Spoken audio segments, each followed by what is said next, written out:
Perkenalkan. Nah,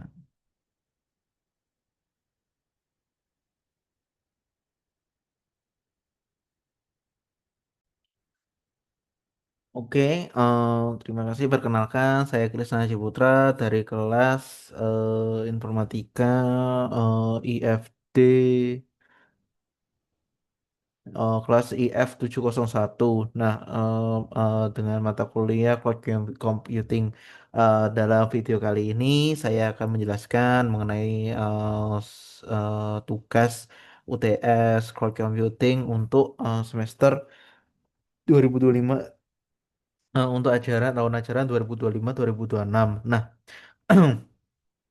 dalam soal kali ini ada 7 poin soal yang perlu dikerjakan. Nah, yang paling utama adalah untuk diwajibkan kita untuk mencari salah satu jurnal penelitian yang valid dan terbit dalam 5 tahun belakangan membahas mengenai cloud computing, bisa implementasi, perbandingan, rancangan ataupun evaluasi.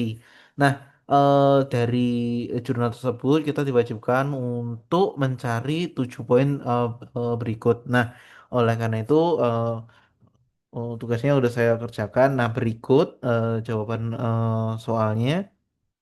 Nah, yang saya pilih ini itu merupakan salah satu jurnal penelitian yang ada di arsip. eh, nah, nah, ini.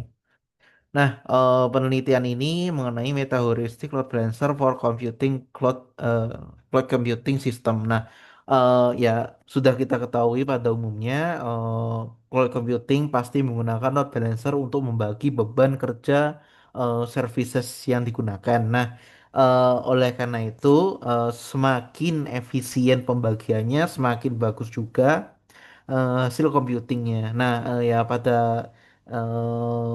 saat ini kan udah ada banyak services cloud computing nih, kayak AWS, Google GPT, Microsoft Azure, dan lain-lain gitu, Ocean dan lain-lain. Banyak. Eh, nah, setiap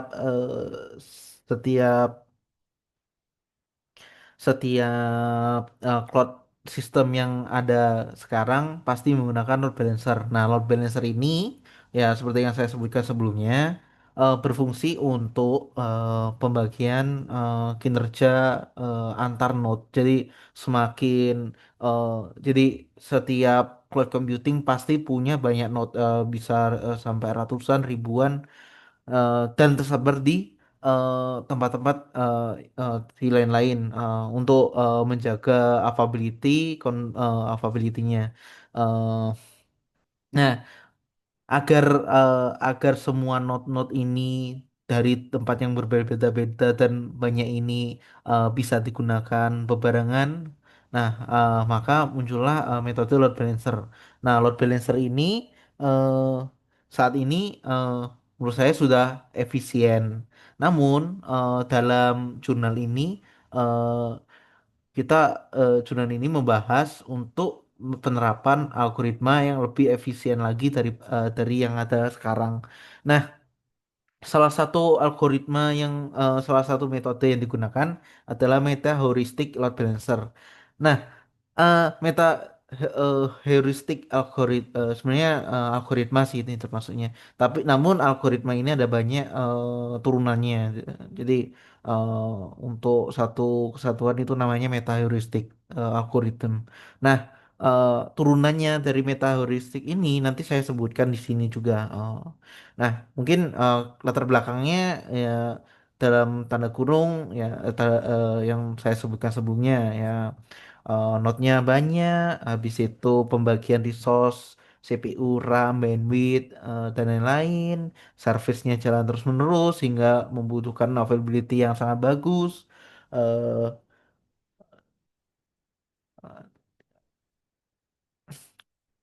Itu, nah, tujuannya ya saya sebutkan sebelumnya mampu menangani multi resource, meminimalisir biaya migrasi kalau misalnya pembagian atau perpindahan dari set tertentu dan tidak mahal. Oke. Untuk urusan bisnis semua yang yang dapat melakukan efisiensi budget anggaran hingga menghasilkan return yang paling gede itu yang wajib dikejar sih. Nah, tujuannya penelitian ini yang saya sebutkan, yang saya spoiler yang sebelumnya itu adalah mendesain meta heuristic load balancer yang mampu memilih penempatan service terbaik antar node di cloud gitu. Habis itu mengurangi overload mode ya guna untuk stabilitas agar setiap node masih dapat digunakan availability-nya. Ya meminimalisir biaya, meminimalisir migrasi, dan juga membandingkan antara algoritma meta heuristik yang ada. Nah, ya tujuannya seperti itu. Nah, manfaatnya ya menurut mendistribusikan beban yang lebih efisien, lebih cepat. Habis itu menurunkan biaya yang pasti, cocok dan untuk penerapan digunakan di cloud yang besar agar lebih efisien. Nah, metode dan langkah penelitiannya membuat multi resource cloud lalu menguji berbagai algoritma load balancing. Nah, pada dasarnya untuk penelitian ini menggunakan MacBook kalau nggak salah. Nanti bisa dicek di sini. Nah, eh ada di sini nanti. Nah, tahapan penelitian, metode penelitian langkah-langkahnya itu eh, sebenarnya ya pertama membuat infrastrukturnya sendiri. Nah, nanti dijelaskan di sini nanti eh, dia menggunakan kalau nggak salah MacBook, dia dia membagi beban servisnya ke beberapa VM di MacBook itu dia buat VM. Habis itu dia mencoba untuk menguji load balancer dengan algoritma tertentu yang akan menggunakan request services ke VM tersebut. Nah, membuat model cloud yang saya jelaskan tadi, habis itu merumuskan definisi masalahnya apa, yaitu NP hard resource scheduling problem, yaitu pembagian resource antar node itu, habis itu membangun prototipe di sini menggunakan bahasa skala, tapi gak dijelasin contoh pemrogramannya kayak gimana, tapi dijelasin eh, dijelasin algoritma yang akan digunakan nanti di sini sih. Nah, ini problem formulation. Nah, di sini dijelasin. Nah, eh, tapi penjelasannya logiknya aja sih. Jadi kenapa problem masalahnya tuh gimana dijelasin di logiknya di sini. Nah, habis itu eh, untuk implementasi itu ada 6 strategi metaheuristik. Nah, yang saya jelaskan sebelumnya, metaheuristik itu ada banyak algoritma yang membawahinya, bawa turunannya. Ya dari artikel yang dari jurnal yang ada, dia mencoba membandingkan keenam algoritma ini dan mencari yang paling efisien, paling bagus. Habis itu eksperimen 5 skenario ya, yang ada di sini. Ini sih untuk workflow-nya, load balancernya nggak saya tampilkan di itu, tapi ada di sini ya seperti ini bisa dibaca ya, ya pada umumnya load balancer lah. Nah, untuk eksperimennya tuh ada di sini sih. Dia buat sampai node-nya tuh sampai 8 node. Habis itu dia menguji 5 kali dan nanti hasilnya akan muncul sepertinya. Nah, ada di situ.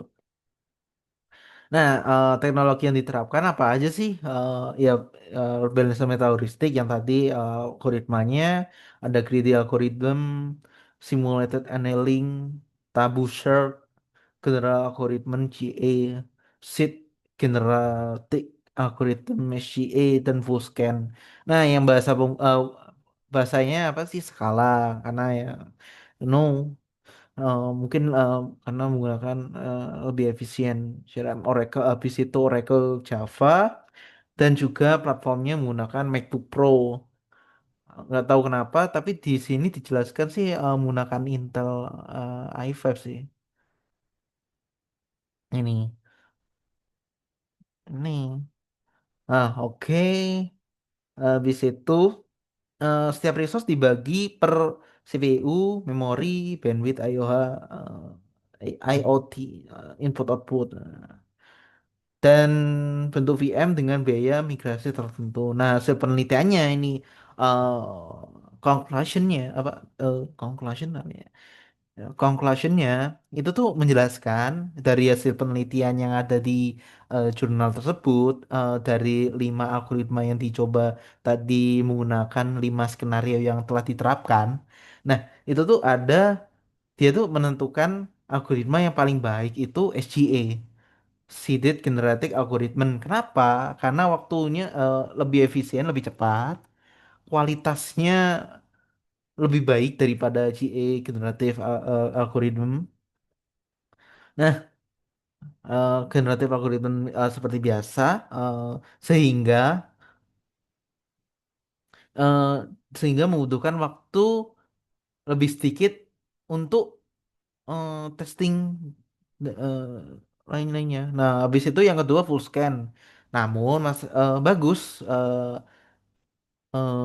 Ya untuk pertama ya algoritmanya bagus diterapkan untuk load balancer tapi kalau misalnya untuk environment yang lebih besar itu nggak sesuai jadi untuk skenario lebih kecil optimal tapi tidak dapat menyelesaikan skenario besar dalam waktu yang wajar. Habis itu greedy lebih cepat dari kualitas rata-rata namun eh, eh, lebih greedy lebih cepat tapi kualitasnya rata-rata. Nah, kualitasnya apa sih? Itu ya itu tujuannya eh, problem sebelumnya pembagian ke node yang yang sesuai gitu. Jadi yang harusnya node-nya oh ini node-nya resource-nya nggak kepake nih. Bukannya diarahin ke situ, malah diarahin ke node yang sebelum-sebelumnya ada atau yang masih bekerja atau yang hampir penuh. Jadi kualitasnya itu normal rata-rata. Troubleshoot atau dan simulated annealing. Ya, meskipun lebih baik dari algoritma greedy, tapi nggak cocok untuk environment yang gede. Nah, habis itu sistem multi resource tidak mengurangi performa algoritma.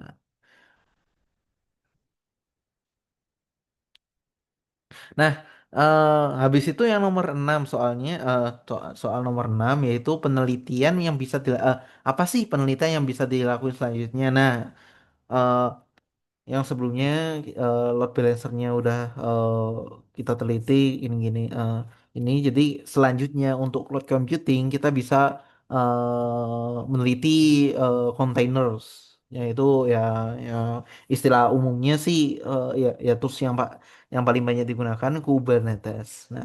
Nah, oke, setelah itu Kubernetes load balancer ini bisa diintegrasikan dengan kontainer.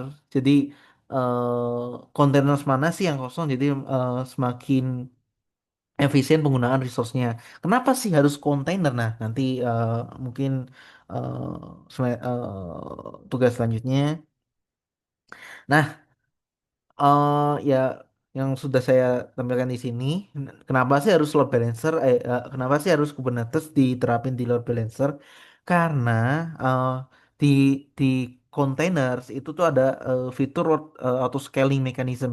Jadi misalnya ya sebenarnya beda container sama VM, tapi ya terapin aja sama seperti VM. Misal kita ada satu VM yang digunain ini tiba-tiba oh trafficnya lebih gede nih jadi harus buat VM baru. Nah kalau harus buat VM baru berarti kita harus menambahkan manual. Nah beda cerita kalau menggunakan kontainer. Jadi ditambahkan otomatis sesuai dengan yang kita set sebelumnya atau Eh, selanjutnya mungkin ke real time adaptive load balancer, nah memonitoring yang tepat memonitoring real time, feedback loop dan lain-lain atau multi object optimizer. Nah, karena kita sudah tahu algoritma yang paling efisien, nah mungkin kita bisa terapkan di kebutuhan-kebutuhan yang lain. Dan juga implementasi distributed cloud atau fog computing. ya, dan juga machine learning based prediction. Seperti itu sih untuk soal nomor 7 membuat video ini. Nah, mungkin mungkin video ini saya buat seefisien mungkin, waktunya mungkin sedikit. Eh, Kalau dari saya cukup itu aja. Terima kasih, sampai jumpa.